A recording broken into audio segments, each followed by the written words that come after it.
अस्सलाम वालेकुम साथियों। बिहार के अंदर असदुद्दीन ओवैसी साहब की एंट्री से लालू यादव, तेजस्वी यादव की मुश्किलें बढ़ चुकी हैं। यहाँ पर असदुद्दीन ओवैसी की पार्टी ने ऐलान किया है कि उनकी पार्टी पिछले बार से भी 2 गुनी सीटों पर प्रत्याशी अपने उतारेगी। इस स्थिति में एआईएमआईएम पार्टी बिहार के अंदर 40 से 50 सीटों पर अपने प्रत्याशी उतार सकती है, जिसका सीधा नुकसान लालू यादव और तेजस्वी यादव की पार्टी आरजेडी को हो सकता है। लालू यादव के बेटे तेजस्वी यादव को मुख्यमंत्री बनने का सपना भी टूट सकता है। लालू यादव अपने बेटे को किसी भी तरीके से मुख्यमंत्री बनाना चाहते हैं।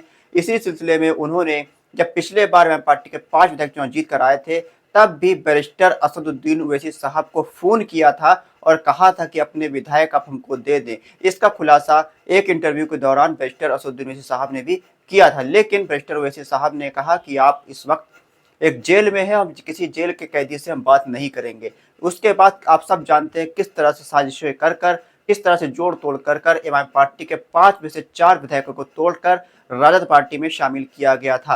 असदुद्दीन ओवैसी की पार्टी यहाँ पर काफी मजबूत है। सीमांचल के इलाके के अंदर आने वाली 24 विधानसभा की सीटों में से पिछले बार असदुद्दीन ओवैसी की एआईएमआईएम पार्टी ने 5 सीटों पर बड़ी जीत हासिल करी थी और कई सीटों पर एमआईएम पार्टी को काफी अच्छा वोट भी मिला था। और यहाँ पर असदुद्दीन ओवैसी की पार्टी पिछले बार से ज्यादा मजबूत स्थिति में है और यहाँ पर असदुद्दीन ओवैसी की पार्टी पिछले बार से ज्यादा सीटें जीतने की पोजीशन में भी आ सकती है। इसलिए यहाँ पर तेजस्वी यादव की मुश्किलें बढ़ चुकी है। तेजस्वी यादव चाहते हैं किसी भी तरीके से यहाँ पर असदुद्दीन ओवैसी की एआईएमआईएम पार्टी का तोड़ निकाला जाए।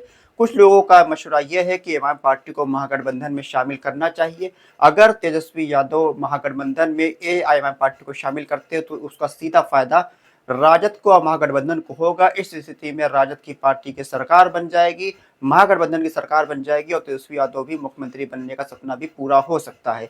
एमआईएम पार्टी के जो प्रवक्ता है आदिल हसन आजाद, उन्होंने एक बयान दिया। उन्होंने कहा कि अगर तेजस्वी यादव को मुख्यमंत्री बनना है बिहार का, तो उनको एआईएमआईएम पार्टी से गठबंधन करना पड़ेगा और हमारे साथ आना पड़ेगा, वरना उनका हाल भाजपा में जिस तरह से लाल कृष्ण आडवाणी का जो हाल हुआ है, वही हाल उनका तेजस्वी यादव का भी हो जाएगा। बिहार की राजनीति के अंदर, बिहार के अंदर मुख्य फैक्टर रहता है, जोड़ तोड़ की राजनीति चलती है। वहां पर किसी एक पार्टी को एक स्पष्ट बहुमत नहीं मिलता। यहाँ पर कोई भी सरकार जो बनती आई है वो गठबंधन की सरकार बनती आई है। पिछले 20 सालों से आप देख रहे हैं यहाँ पर गठबंधन की सरकार है। तेजस्वी यादव के पिता लालू यादव भी मुख्यमंत्री गठबंधन से रहे हैं। इसके अलावा उनकी माता राबड़ी देवी भी मुख्यमंत्री गठबंधन से ही रही हैं। इसके अलावा नीतीश कुमार भी इतने दिनों से मुख्यमंत्री हैं, वो भी गठबंधन के सहारे ही। कभी वो राजद के साथ गठबंधन करते हैं तो कभी वो भारतीय जनता पार्टी के साथ गठबंधन कर मुख्यमंत्री बनते हैं। ऐसे में यहाँ पर 4-5 पार्टियों को मिलकर एक बड़ा गठबंधन बनता है, जिस पार्टी की सरकार यहाँ पर बनती है। मौजूदा वक्त में एनडीए की यहाँ पर सरकार है। एनडीए के अंदर भी 3-4 दल शामिल है, जिसमें से भारतीय जनता पार्टी सबसे बड़ा दल है। नीतीश कुमार की पार्टी जेडीयू दूसरे नंबर पर, यहाँ पर मुकेश सहनी, जीतन राम मांझी की पार्टी भी इसमें शामिल है। इसके अलावा यहाँ पर उपेंद्र कुशवाहा भी इस गठबंधन का हिस्सा है और कई छोटे दल भी इस गठबंधन का हिस्सा है। वहीं यहाँ पर दूसरा जो बड़ा गठबंधन है उसका नाम है महागठबंधन, जिसमें लालू यादव की RJD, Congress party, CPI, CPIML और सीपीएम, इसके अलावा और भी छोटे दल इस गठबंधन में शामिल है। अब चर्चा है कि यहाँ पर बैरिस्टर असदुद्दीन ओवैसी की एआईएमआईएम पार्टी को भी इस महागठबंधन के अंदर शामिल किया जाए और यहाँ पर भारतीय जनता पार्टी और जेडीयू को रोकने के लिए एक मजबूत विकल्प के तौर पर बड़ा गठबंधन बनाकर बिहार के चुनाव में उतरा जाए।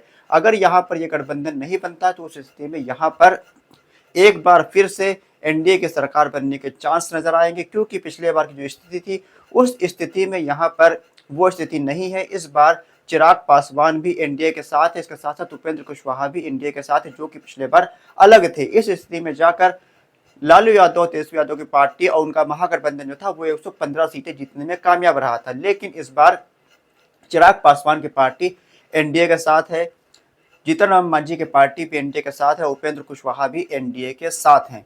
ऐसे में यहाँ पर एक बड़ा गठबंधन जब तक नहीं बनाएगा विपक्ष, उस वक्त तक भारतीय जनता पार्टी और एनडीए को रोकना मुश्किल होगा। बिहार के अंदर, लालू यादव की पार्टी महागठबंधन का नेतृत्व करती है। तेजस्वी यादव जिसकी इस वक्त सदारत कर रहे हैं, तेजस्वी यादव मुख्यमंत्री पद का चेहरा भी अपने आप को मानते हैं और राजद के नेता भी मानते हैं। हालांकि यहाँ पर कांग्रेस और बाकी पार्टियों के अंदर इस बात को लेकर मतभेद है कि तेजस्वी यादव बिहार के मुख्यमंत्री होने चाहिए। इसके अलावा यहाँ पर असदुद्दीन ओवैसी की एआईएमआईएम पार्टी भी काफी महत्वपूर्ण है। सीमांचल के इलाके में एमआईएम पार्टी का काफी ज्यादा जनाधार है और यहाँ पर एमआईएम पार्टी का एक मजबूत वोट बैंक है। सीमांचल के इलाके के अंदर पिछले बार 5 सीटों पर एमआईएम पार्टी ने जीत हासिल करी थी, तो तकरीबन 3-4 सीटें ऐसी थी जहां पर एमआईएम पार्टी तीसरे नंबर की पार्टी बनकर उभरी थी।